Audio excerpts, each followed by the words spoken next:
I would like to ask you about yourself. How did you come to start this new venture called Kids Byte, and how?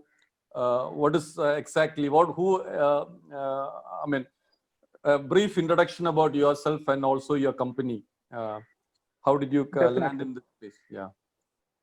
So I have, throughout my career, I have been in the field of media communications and marketing.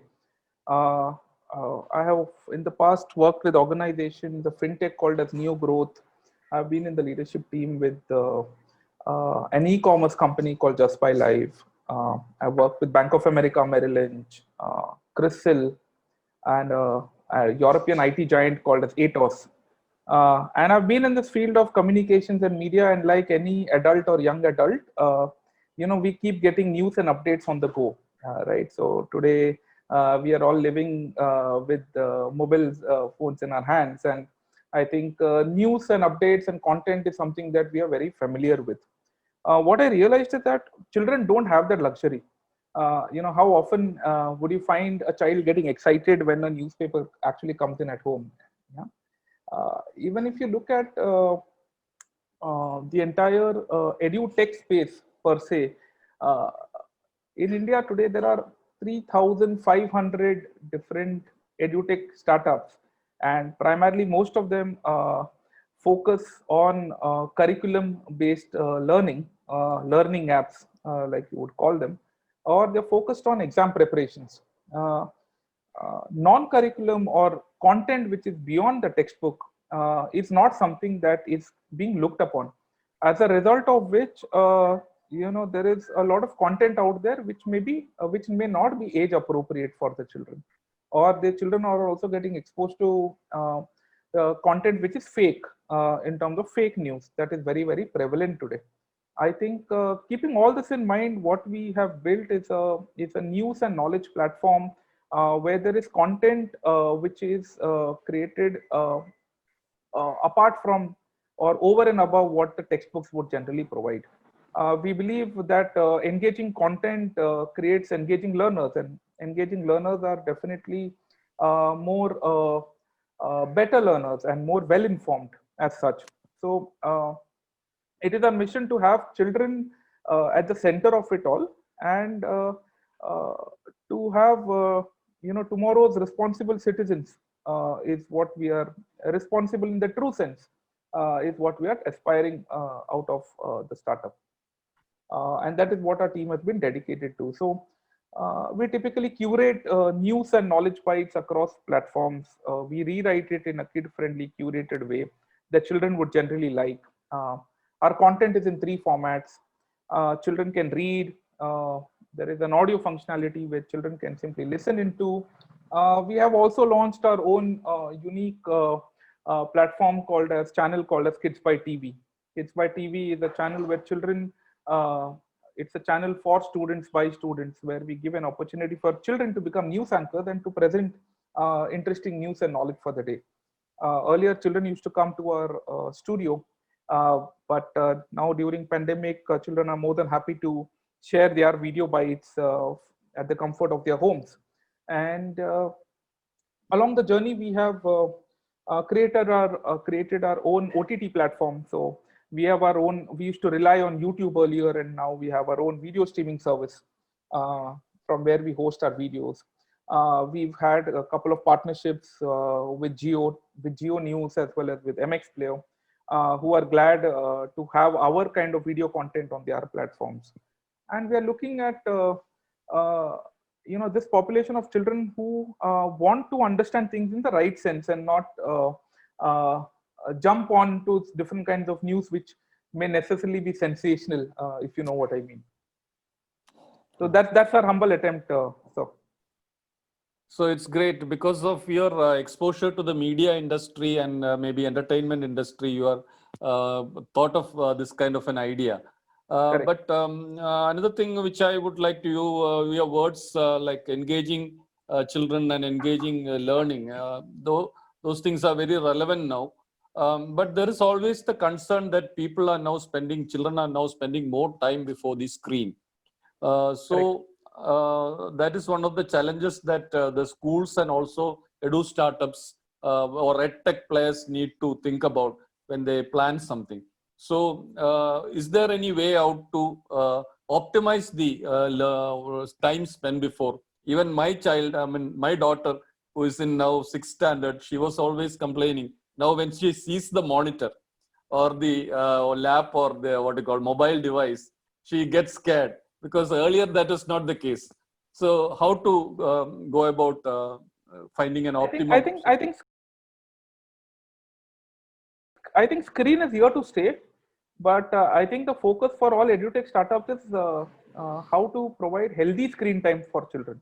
Screen time will be there, and you cannot avoid it as long as if there is a mobile phone in your family, you cannot escape screen time, right? So, but what you can do is look at certain platforms that you want to expose your child to, which are healthy in that nature. By healthy, I would mean healthy content in every sense. What we believe as an organization is we should not we have a restriction on the number of content items that we publish on a daily basis. That is again to ensure that children don't spend more than 10 to 15 minutes a day. So if you have a child at home who is spending probably an hour on some social networking platform or on a gaming platform, which I'm not sure is healthy enough, can they spend 10 to 15 minutes on absorbing content in the true healthy sense? And that is what we are looking at. 10 to 15 minutes a day. You should be very, it should suffice that you are, you get the daily updates and the general knowledge for that particular day. I think that is more than sufficient. Okay. So there are actually two business models emerging in the edu startup space. One is the likes of Byju's apps, where they actually, or even your Kids Byte, I think you have a model where you also directly connect with the consumers, the end users. It could be parents or even through parents, the children. Then, Correct. of course, there is the other thing where you connect with you have the campus plan also.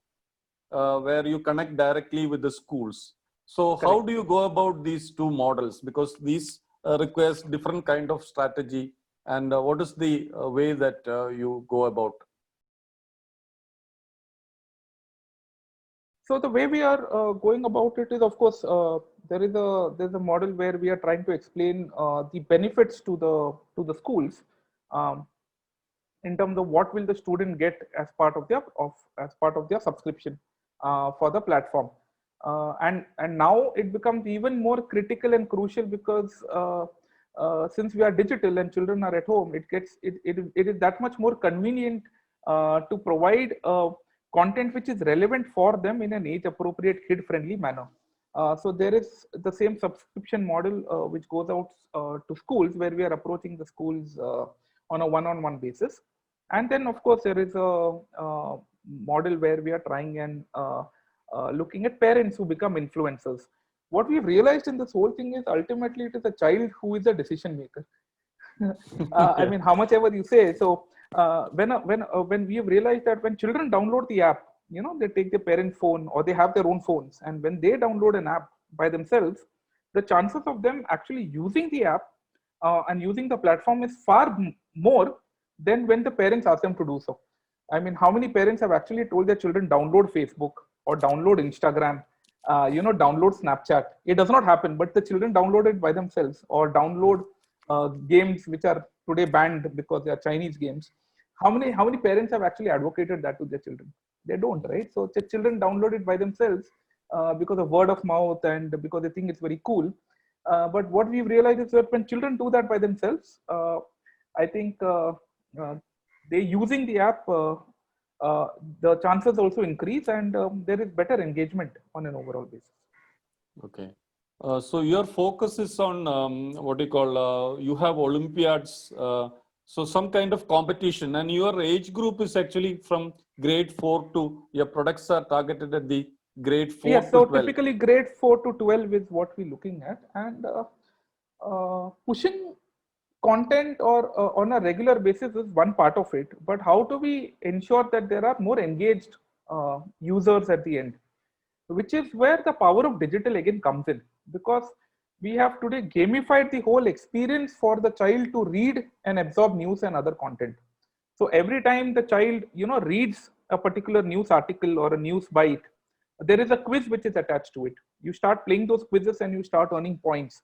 These points then get accumulated into your virtual Kids Byte piggy bank.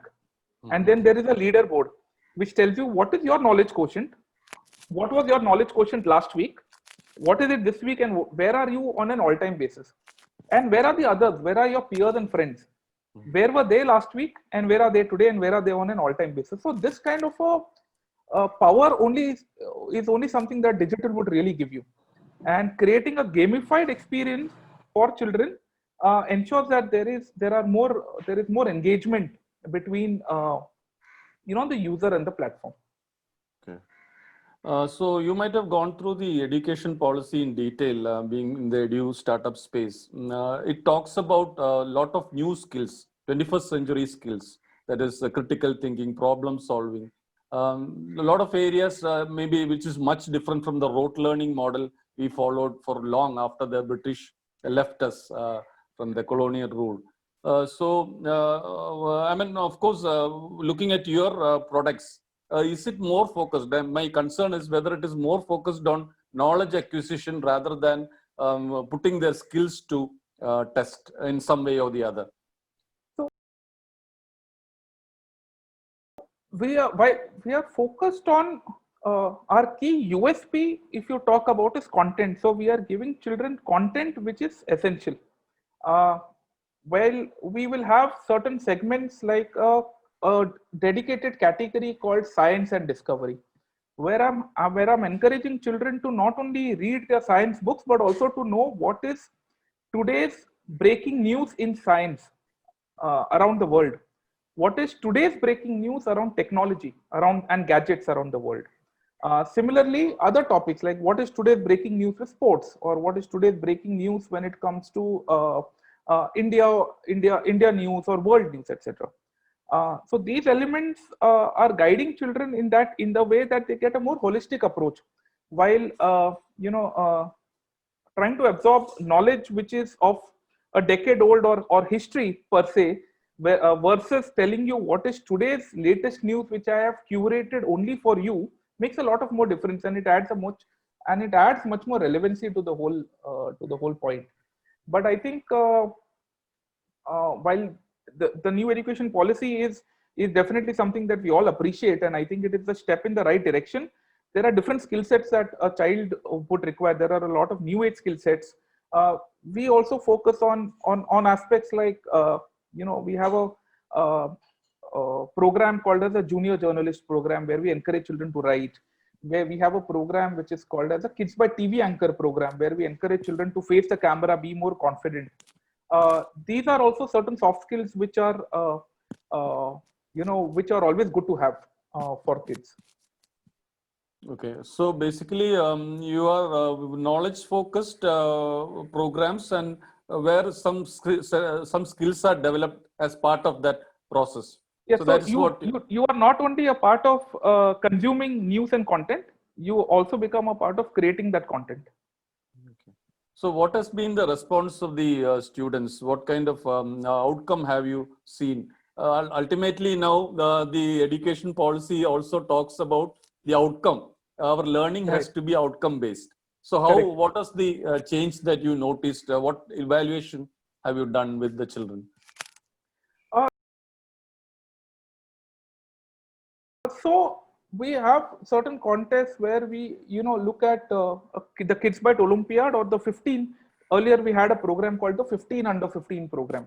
Now we have launched a program which is the Kids Byte Olympiad program, where we are basically tracking the knowledge quotient of the children. So again, there are several categories. So right from India and world to science to health to sports and games. And we actually see what is it that the children are actually trying to read. What kind of categories interest them the most. And I think this is obviously versus print, digital obviously gives you that many more advantages to track the content that the children are consuming. And out of that, we are getting into tracking in terms of the knowledge quotient of the children. Has it increased? In what areas are they focused on? It so if a child is reading more about sports and games, and it may not necessarily be that he will end up being a cricketer or a footballer tomorrow. He could be, for all you know, he must be interested in scorekeeping or in statistics. So there are multiple such outcomes that can come out of this. We are fairly new. It's been a couple of years now, and we're trying to develop a more robust model in terms of evaluating the true outcome, because I think the true outcome will only happen once a child is out of school. Uh, that is when he faces life. So for that to reach that period is still some while for us to go. But we've realized that children have improved their skills when it comes to writing. Children have improved their skills when it comes to anchoring a particular segment on our TV channel. So those are definitely some soft skill improvements that we can observe. So the focus is very clear. Now you are focused on what you call your products or services are focused on some areas which the schools don't provide, but some kind of knowledge or awareness about the world in general, and maybe learning more about it, and then acquiring some soft skills as part of the process. Am I right? Yes. Yes. Yeah. So how has the teachers and parents responded to this idea? Have they taken it up in a very positive? I think the feedback has been positive through and through. People appreciate good content. They appreciate that in a very cluttered online world where there are so many platforms that children can get really distracted with. There are platforms which are focusing on healthy content for children. This is being very well appreciated. I think content is the king. You would know this better. And I think content which is curated for children is a step in the right direction. I think while we also focus on certain other aspects. When I was in school, I remember sex education was something which was taught to us in detail. Today, I think digital citizenship education in terms of cyberbullying, in terms of privacy, privacy, in terms of how to identify which kind of content, whether it is fake or not. I think this is a must for today's generation, more importantly. And I think those are certain modules also that we are covering for the students. And, for adults to preach or to have this one-sided communication is very different, but we are actually having children who pick up such topics and talk to other kids. That is where the key USP lies. Yeah. So actually we had some discussions with some startups after we announced the award. So what they said was that they are basically interested. Some of the companies said that they are basically only interested in the technology part, delivering a solution. Not in the content.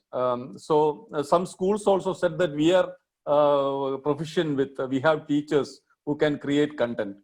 So you are in an area where you blend the technology and content together. So that Correct. Seems to be a bit of a challenge for you, getting this content also accepted. Am I right on that? I think in this new age world, if you are not digital, then you have a long way to catch up. I think being digital is a given. Digital gives you, like I mentioned, so many more advantages in that sense. You can really track what the user is going through and what page is he reading, right? So whether I'm interested in the front page or I turn the page and I read sports, I would never know in a print. Digital gives you a lot of several advantages in that sense. And I think it's a good mixture to combine both media with technology, and therefore our company's name is KidsByte Media Tech. I think it's a very interesting play, but in the umbrella of EduTech.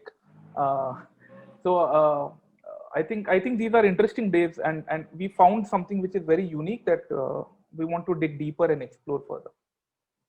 So are you confining your business to Indian market, or are you looking for a global? Because you need to scale up your business also, isn't it? Ultimately, correct. Yeah.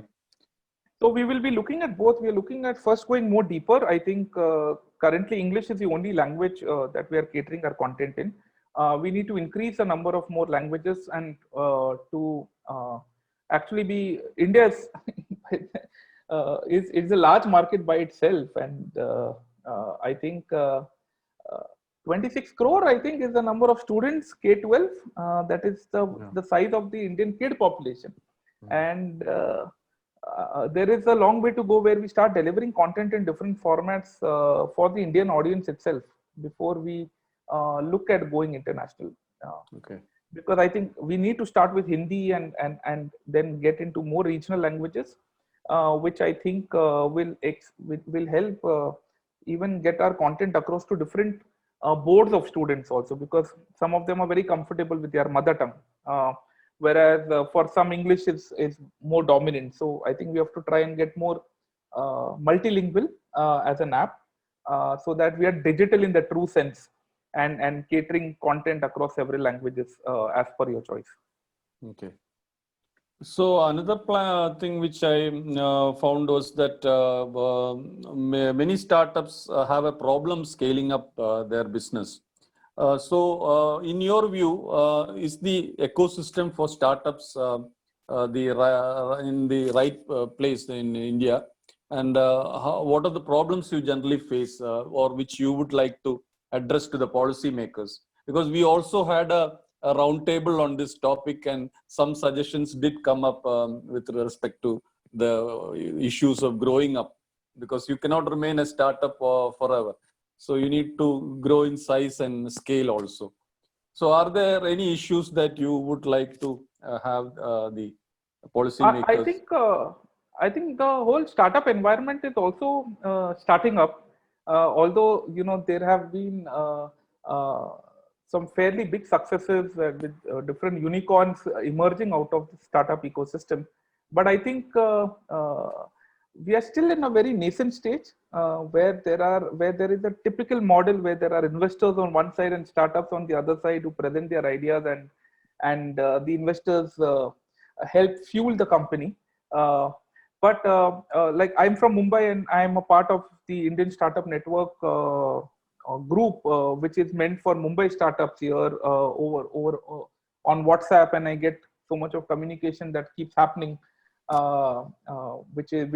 These can be countrywide policies which are being issued, but I think the edutech segment is primarily one of the hottest segments today, and I think no complaints to that. I think it's the right field that I have also chosen my startup to be in.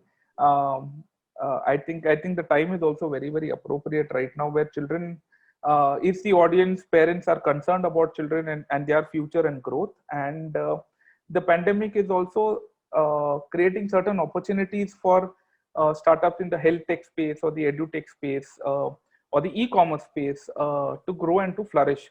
And I think over time we will evolve also as a startup. As a community of startups, we will also evolve, and I think there will be certain lessons that we could probably try and even teach the startups which are in the Silicon Valley today. Okay. So another thing I would like to ask is regarding the content, because when you are planning content, there needs to be some research into going into it. So whether it is developing your cognitive ability or a social skill, or a lot of the other skills, emotional skills. I think children now require that kind of different levels of skills. In fact, education policy also talks about that. So what is the kind of research that you normally do? What is the interaction that you normally do to get that kind of input for? So we have a dedicated team of professional content writers on board. And what we do is, when we curate news, right, or knowledge items which are for the day, there are different sections. One is whether have I absorbed it, and second is what have I learned out of it. So there is a content which is simply curated in simple words so that the child can understand. That's one part. Second is there is a quiz, so to understand whether he has got the concept and what we are trying to communicate. Third is there is an activity section as well for every single content piece that we put out to engage the child in a much more holistic manner, to see whether there are certain activity that he can do based on that particular topic. So there are different ways that we treat every content. Similarly, the whole concept of junior journalist and Kids by TV is also for children to think and then to present in a way and express themselves more creatively. So we are trying to get a flavor of everything. But I think at the end of it all, the kind of content that we are creating is avoiding children to typically absorb the kind of content that you and I as adults are absorbing today. The kind of news that we absorb today, I think children should be protected from that. And broadly, this is what our hope and aspiration is. Okay. And another thing is that generally parents and teachers till now, until this lockdown came, they were apprehensive about children exposed to social media, FB or Instagram. But now children have learned to use it much earlier than we all imagined. So how do you think that we can get them on board, but with a very safe, in a safe manner? Even Instagram, I find that it can be used in such a way that they learn a lot of things. So is there any way out whereby you also can involve in that, your company? I think see, parental guidance is a must. Parents supervising what the child is doing and having certain filters to track the usage which is happening on the screen by the child is important. At the same time, giving the child the independence also to learn things, because I feel that the more rules that we set against it, the children may want to revolt against it as well, and want to do something by themselves. So that kind of freedom and independence should also be given. But where we come into the picture is like I just mentioned about digital citizenship for kids, where we are educating children on do's and don'ts, internet safety, privacy policy, cyberbullying. And I think these are cropping issues because of the children also living in a very online world today. And certain education and focus needs to be given by educators and by parents on these topics as well.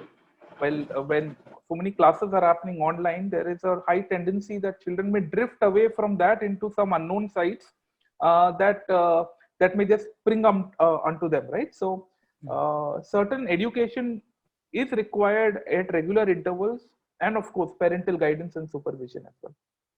Okay. So you are now focused only up to the 12th standard, but going ahead, are you also thinking of going beyond that to maybe the higher education level, providing some platform for the college students? We haven't planned that as yet. I think there are quite a few startups which are there providing this kind of content to the 16, 17-year-olds and above. We wanted to focus on this domain because we find that it is very unexplored. There are players which are there, which are in the print segment per se, not got onto the digital bandwagon yet. And clearly, this segment has a lack of choice when it comes to good quality content. There are not too many players which are really developing content for the children, which goes beyond textbooks, which is where we currently just want to stay focused on. Okay. So how do you foresee your future, maybe 5 years down the line? What will Kids Byte be? What kind of new things you might be coming up in the same domain, that is from grade 4 to 12? I think, you look at the top 5 media channels out there and you will name all of them. You will name all of them as adults. These are adult media channels. But we would want to be out there as an exclusive media platform, empowering children to have a voice of their own and to express themselves. I think that kind of a platform needs to be given for students as well. And we want to be considered as the exclusive media platform which is for students and by students. That is where we are aspiring to be. And I also find that your pricing plan is quite affordable, in a very affordable range compared to, is it? So is it purposefully done so that more people can access?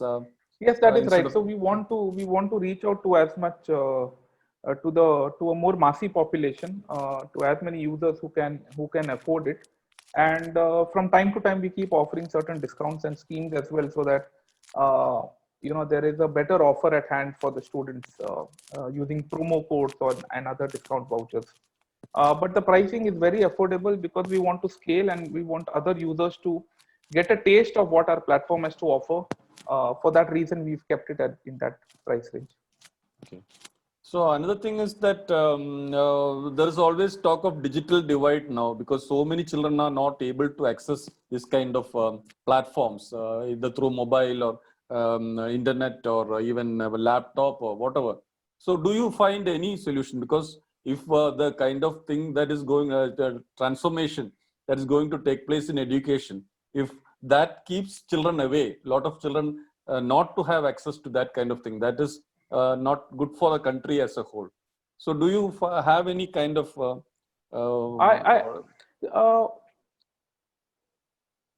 the way I would look at it, considering my platform alone, if you have a phone which has got a WhatsApp on your phone, you can also have our app on your phone. We are not talking about some strange virtual reality and augmented reality and two-way communication where there is a very strong network which is required, where two people need to interact and chat with each other, or there is a one-to-many, many-to-one ratio. We are looking at a simple application that we built, which is again, it's very funny, but there are a lot of students who keep asking, what is the size of your app? Because they have so many apps on their platform, and so they're worried if they have to download KidsByte, what do they need to uninstall? So keeping all those aspects in mind, if you have a WhatsApp on your phone, you can also have the KidsByte platform, which is downloaded, KidsByte app, which is downloaded on your phone. So in terms of digital divide, there is no challenge when it comes to KidsByte per se. It is just another normal app that anybody would use to consume content.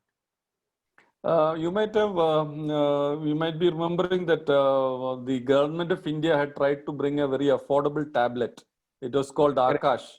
The other day we had a roundtable where the KSIDC chairman also said that we need to bring a small device that is maybe costing less than 2,500 rupees, which with which we can use all the facilities that you are talking about, most of the facilities, so that every child will have a device which he can hook to all these networks. So this issue of digital divide is not going to take place at all. Brilliant idea. Yes, of course. I think so there is a network on one side and there is a device on the other side. Then parents should at least have the data is obviously very affordable right now, but to have a device from where you can connect over the net to so many other platforms, I think is a very good idea to implement. Because even a low-cost laptop will cost anything more than 10,000 or 15,000, isn't it? Yes. So this will be a very good solution, isn't it? Having a small device, but having essential features. So I think that will be a challenge. Do you think that edu startups will be able to do something in this manner? Developing. I think it's more of it's a play of hardware companies here which need to get involved, or edutech startups which need to partner with hardware companies to come up with such a device.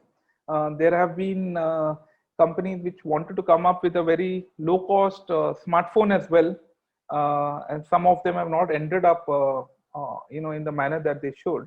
But you call it a tablet or a smartphone, I think. A low-cost device, maybe one in the whole family. If they use a phone, I think with the network being so, with data being so affordable right now, I think using such platforms and apps is not too much of a challenge. Okay. So it's great talking to you, because you have a lot of hope out for the education sector. Because you are combining a lot of new mechanisms like knowledge and even integrating skills and technology into different ways, so that children can have quality content in terms of generating awareness about the world. So any quick advice you have for the what do you call parents and teachers, because they are also struggling in this period where they need to integrate all this technology content, also getting children involved in this. So it's a very tough period for everyone. No, So what is the... it is definitely a tough period for educators and parents, both trying to cross a digital divide. But I think this was very much needed and a good awakening call for them to do that and to move with the times. There will be challenges, there will be the initial hurdles, but the faster we cross that hurdle, and when more children are also digital, in the digital world that we are living in, I think what only matters at the end is how are you guiding and supervising the children. I think that is the biggest challenge that parents or educators would face, because the focus today has moved beyond mugging up and passing your exams. It has moved much more beyond that, and I think this world which we are living in, this whole pandemic situation that we are facing, I think is giving us a lot of opportunities to sit back and actually reflect what is it that we are offering the children and how it is adding value to them. So it is a good step for everyone, including us and you, to really look back and see what is it that we can really provide which is adding value to the community at large. So it is a great session with you. I'm sure that you will be able to come up with more innovative solutions for the education sector, especially the grade 4 to 12. And we at this point of time, we can only wish you all success and scale up very fast. So that, thank you, sir, and thank